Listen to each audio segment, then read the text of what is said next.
Hello.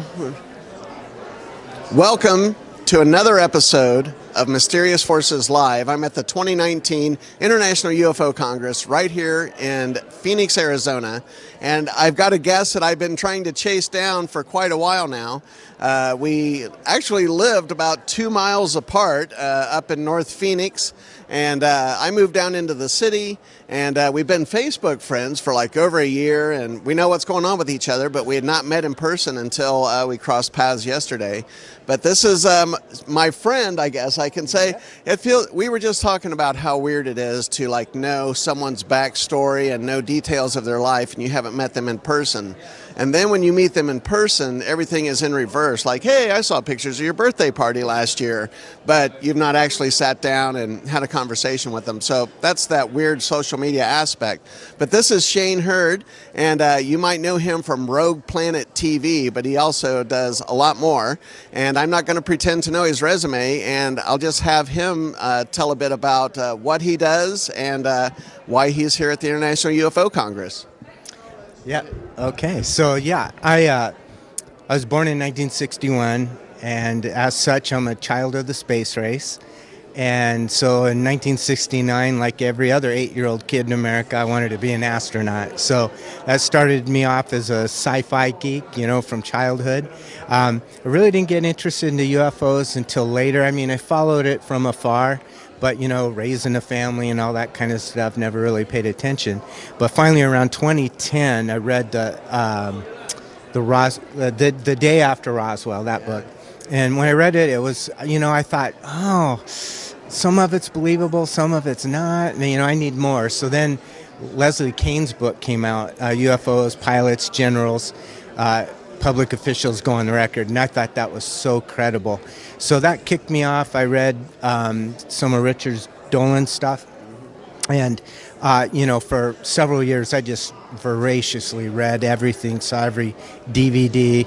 But then I got to a point where I'm like, I want to play. I want to engage. I want to do more than just, consume UFO information. So I looked around. I've been in government most of my career, last 20 years. And I knew I could function well in an organized, structured situation. And when I looked around, I saw MUFON. And I thought, that's something I'd like to give a try. So I joined MUFON for a couple years, just, reading the journal and kind of that thing. Then I decided to become an investigator. So now I've been an investigator for 3 years or so, 3.5, 4 years. I have about 50 or 60 cases under my belt. And then I linked up with some really cool people, Jason McClellan, people like you, kind of on the media side. And it's been just so much fun and so interesting and just learning so much more because of that. And I'm really having the time of my life. And I'm due to retire in a few months. Oh, and congratulations. Yeah, that's just awesome. And so, but I knew, I'm one of those people, I can't sit still, right? Mm-hmm. So I wanted to make sure I had something interesting for me to do in my retirement. I found it. This is it. So I'm having a blast. Right. I go to the Facebook page for Rogue Planet TV a lot. You have great content there. Are you yourself going to be doing any writing or any media projects? What are you going to be working on? Can you talk about that? Yeah, absolutely. So I do write for the site. I have maybe 6 or 7 articles up at any given time. And I kind of just tackle the issues that I think, I try and take it from the perspective of your average Joe, And, I've talked about disclosure, for example, or I had questions like, why is it people report no sound during a UFO, experience? And, just posing questions like that. And I've done the research and kind of put out there what I think about it. And then in addition, I've been doing some radio and podcasting, a little bit of TV. And again, from the perspective that, I just want to share. I'm so excited about this, and I want to share that with other people. And now that this ridicule has seemed to diminish, I'm not embarrassed to say this is what I'm interested in. And so many more people expressing that interest as well. And I'm really trying to focus like on younger people because, I'm 59 years old and a lot of the old guard that started this, that they've, they're getting, older, and we need more people to come up. And so I'm trying to engage young people with that. That's awesome. As a researcher or as an investigator, do you have a area of expertise that interests you more than others? Well, at first I was really kind of hesitant to get involved with, say, like paranormal and even the abduction side. That honestly, it scared me. It freaked me out a little bit. So I veered away from that, and I really focused on what people call the nuts and bolts kind of ufologists or whatever. And that really is my first feeling about it, is nuts and bolts. However, as time has gone by and I've learned from other people and broadened my perspective, I realize that there's way more to it than just simply nuts and bolts. And so, to grow personally and as an investigator, I've widened my perception of it. And the thing that I really try and do as an investigator is have zero bias. It's hard because we all have natural biases, but I don't want to go into an investigation saying, I think this is bunk, or, hey, I believe you no matter what. You just can't do that to have an effective investigation. So I go in as neutral as I can. And that way I let the facts speak for themselves, and then the conclusion hopefully is evident based on those facts. Yeah. I've discussed this very topic on my show several times, and it's something that I like to engage with my audience about. And that the very thing you talked about, and the way I like to lay that out is you have the nuts and bolts side, but then you have these deeply subjective experiences. And many times people have been traumatized from their experiences, and it gets really... the more you get into personalities and issues of mental health and people's trauma, that you get less scientific, so to speak. Unless you're a trained psychologist or psychiatrist, you're walking away from science and then you're getting into another realm. And I think all of us struggle in this ufology world between the nuts and bolts, and then you have people like, I can say I've interviewed Travis Walton, and I can look anyone in the eye and say, I believe that man. There's nothing about Travis's story that I disbelieve. I've heard in person the investigating officer of his case talk about how things unfolded from the moment the phone call was made that he was missing. And then I've heard stories of other people, and on the face of it, I don't believe them at all. And every instinct I have is just an average person says this person's lying to me. And somewhere in that spectrum between I absolutely believe this person to this person is a liar, we have to use our own independent judgment about what's credible, what's realistic, who can we trust. And there's a lot of room for error when you're trying to not judge someone per se in terms of their value as a person, but judge their story. Yes. And that's very difficult.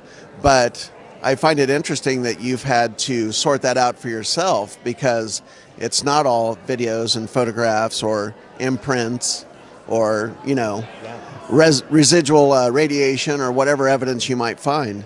And so I'll use that to segue. Can you talk about some cases that you've investigated here in the Phoenix area?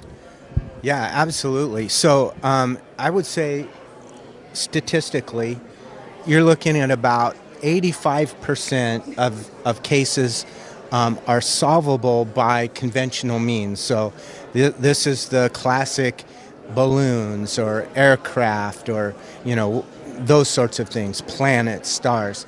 And those are pretty easily determinable with some basic facts.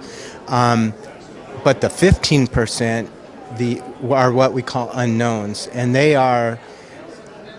you cannot find a logical explanation based on all the facts that you have. And you nailed it earlier when you said there is a degree of subjectivity, especially when you're talking about abduction cases, for example. And, you know, first of all, I feel like I'm probably a little empathic in that, you know, I really feel for people. And I'll never criticize anyone. Whatever their experience they had, whether it was real or not, it's impacted them. They have trauma. You know, I am sensitive to that and respectful of them, and try and treat them with dignity and respect. However, on the other side, as you mentioned, you're trying to discover, you know, the truth of the matter. And you do, like I said, I try and remain biased, and scientific, and definitely you have a box of scientific tools and you rely on those. However, it's not a completely scientific business. You know, UFOs are strange, and abductions are strange. So you have to be able to step out of your box and use those scientific tools, but you have to also, you know, use some judgment based on your experiences and stuff. So it's very difficult. So to your question, you know, I've had some really interesting cases, some straight up UFO cases, and you know, interesting footage that have been unknown. So in my personal body of cases that I've done, I do hover around the 15% of unknowns versus knowns. I've had 4 or 5 out of those 60 cases or so that are abduction cases, and the majority of those have been just remain in sort of that unknown category. I had one that was so strange, so weird. I still don't even know really what to think about it, but it involved some people who were involved with voodoo, healing arts, some other, you know, like black magic stuff. One of the individuals was in a cult, and it was just such a big can of wiggly worms. It was so difficult, and to this day, you know, my mind is not made up on it, what was real and what wasn't. But and again, I don't mean to project myself or my judgment on people. It's their experience. However, from the perspective of a MUFON investigator, our role is really to take that report, investigate it, document it for historical purposes so that other people can research that information and make conclusions. And the power of that, for example, I think we're well over 100,000 cases with MUFON now, and that data is aggregated. So the power of that is that you can pick up patterns, and either in behaviors or circumstances and things that you can use to help analyze future cases. So it's a very powerful thing. I love being part of it. I think it's very useful and meaningful to ufology, and I'm just thrilled to be able to do it. No, it's really exciting, especially with everything that's happened over the last couple of years.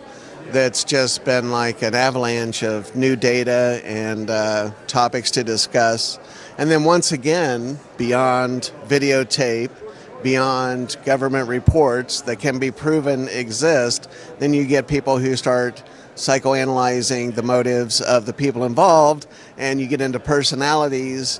And when Chase was here, you were over there when Chase Kletsky was here, and we were talking about the impact of social media on ufology, both for good and bad. And I'm wondering if you have an opinion on how social media and the internet has affected ufology in that way.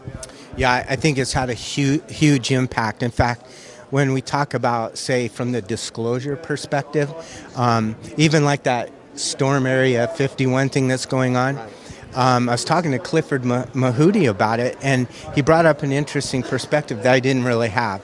And that was, it's really a reflection of the power of social media, the power of disclosure, and the thirst that people have, the interest on this topic. But what's changed is, again, that ridicule factor has diminished. People have been allowed to talk, and as a result, people are more bold to come out and say, yeah, I'm interested and I want to know more. And I think social media has been huge with that. In fact, you and I got connected on social media, and when I first dipped my toe into this pool, so to speak, that's the first place I did it.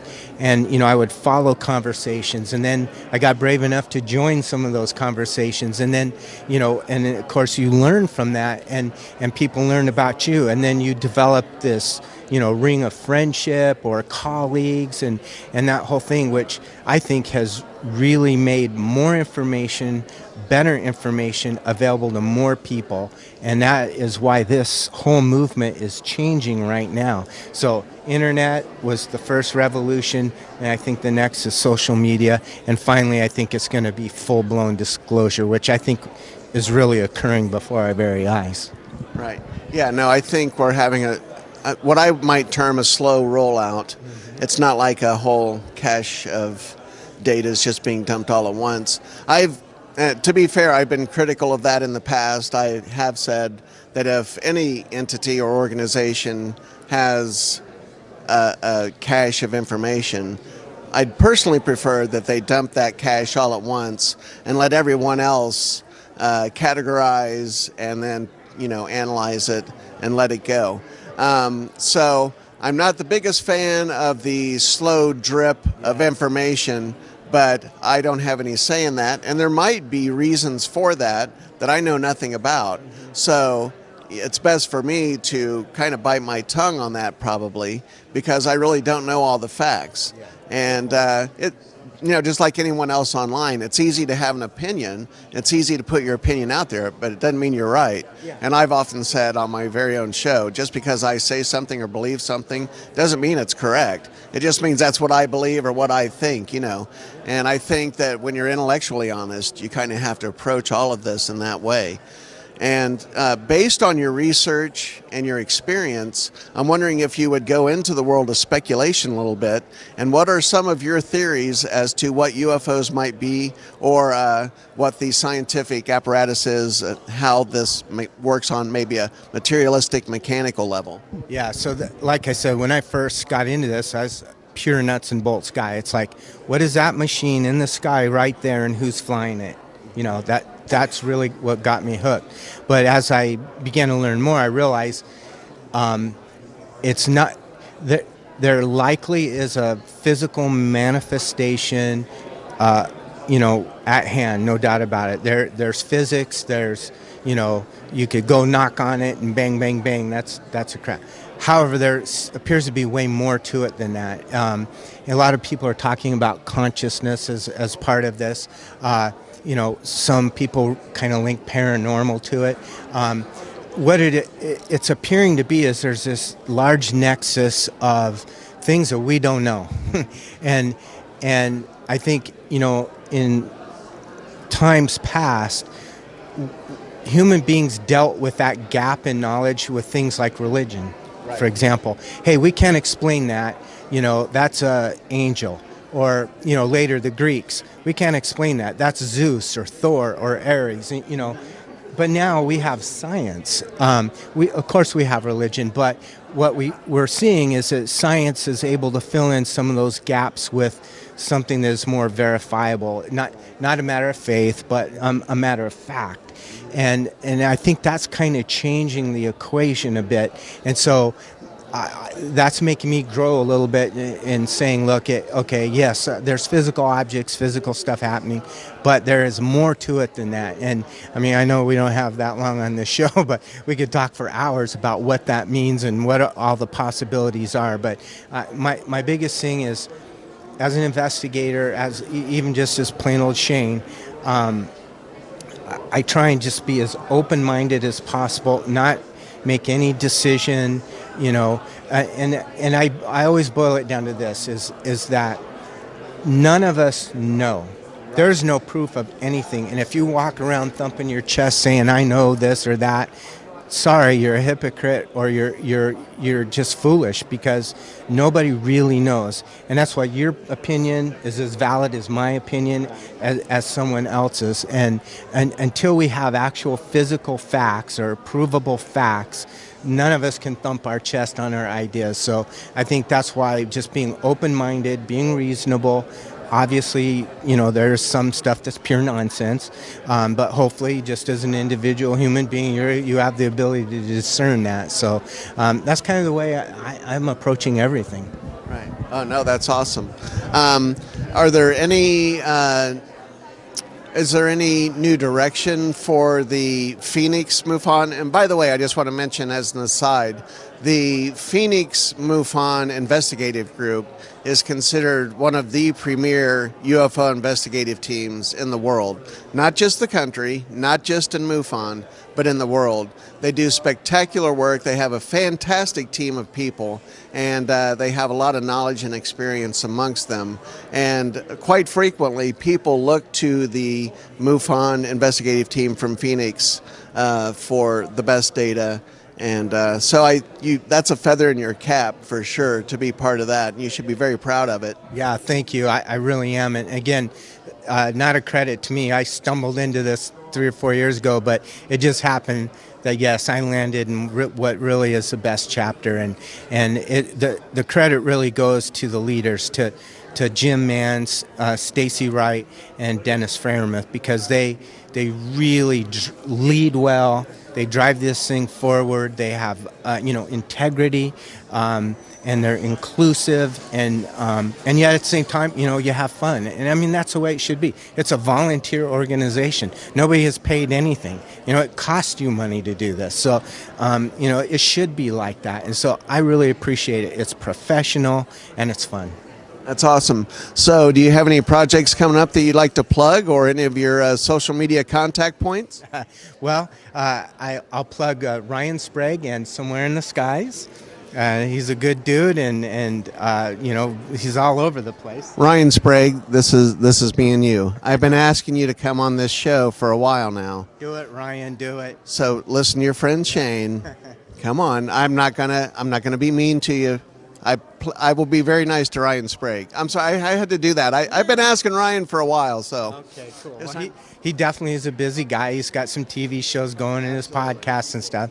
I'll also plug Jason McClellan and Rogue Planet TV and the podcast Unknown. And again, these guys, what I'm just so privileged to be associated with them, because they're so professional. I mean, from a journalistic perspective, and then just level-headed, reasonable guys. And again, very fun. And I love Jason's tagline at the end of the show. He says, "Stay strange." It's cool. It's okay to be a little different, and I'm loving it. Lots of fun. That's awesome. Well, thank you so much for taking time out of your busy day. I know that you're at the MUFON booth, and you guys are engaging with the public. And, not only is this fun for you as an attendee, but it's also a good way for MUFON to interact with the public and just do that good old PR work that I think is oftentimes necessary for these types of organizations. So I want to thank all of you for watching this episode of Mysterious Forces Live. If you haven't subscribed, I'm just going to ask the basic question, what the hell is wrong with you? Other than that, like and subscribe. Please hit that bell alert so that you know when we have a new show coming online.